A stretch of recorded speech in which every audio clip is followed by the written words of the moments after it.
Hi అండి. అందరికీ నమస్కారం. ఏలినాటి శని దోషం పోవాలంటే ఈ పరిహారాలను తప్పకుండా పాటించండి. శనిదేవుడు కర్మలకి అధిపతిగా భావిస్తారు.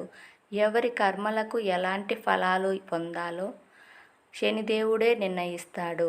ఈ నేపథ్యంలోనే ఎవరి జాతకంలో శని స్థానం బలహీనంగా ఉంటుందో వారు కష్టాల గుండంలో చిక్కుకున్నట్లే. శని ప్రభావం ఉన్నవారు ఎన్ని ప్రయత్నాలు చేసినా నిరాశే ఎదురవుతూ ఉంటాయి. శనిదేవుని ఆశీస్సులు ఉంటే అనేక సమస్యల నుండి ఉపశమనం కలుగుతుందని మన పెద్దలు చెప్తూ ఉంటారు. ఈ సందర్భంగా శనిదేవుణ్ణి ఎలా పూజించాలో, ఏం చేస్తే శనిదేవుడు సంతోషిస్తాడో, భక్తులకు వరాలను అందిస్తాడనే వివరాలను ఇప్పుడు ఈ వీడియోలో తెలుసుకుందాం. శనివారం రోజున సూర్యాస్తమయం తరువాత ఆంజనేయుడిని ఆరాధించాలి. హనుమంతుడికి పూజ చేసేటప్పుడు పచ్చిమిర్చిని సమర్పించాలి. అలాగే నల్ల నువ్వుల నూనెతో దీపారాధన చెయ్యాలి. అనంతరం హారతి ఇవ్వాలి. నీలిరంగులోని పువ్వులను సమర్పించటం వల్ల శుభ ఫలితాలొస్తాయి.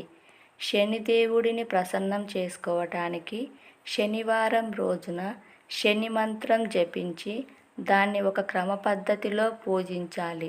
ఆ తరువాత ప్రతిరోజు ఆవాల నూనెతో దీపం వెలిగించి నీలం లేదా నలుపు రంగు పువ్వులను సమర్పించాలి.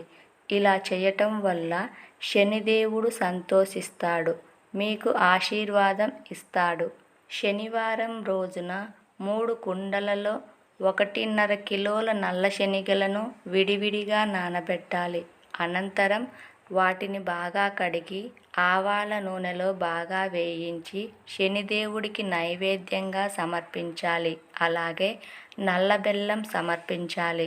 పూజ పూర్తయిన తరువాత 1/4 కిలోల పప్పును గేదెకు తినిపించాలి. ఇంకో 1/4 కిలో కుష్టు రోగులకు తినిపించాలి.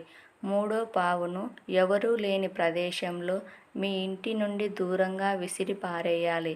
శనివారం సాయంత్రం రోజున మర్రి చెట్టు కింద ఆవ నూనెతో దీపం వెలిగించి ధూపం సమర్పించటం వల్ల శనిదేవుని ఆశీస్సులు పొందవచ్చు.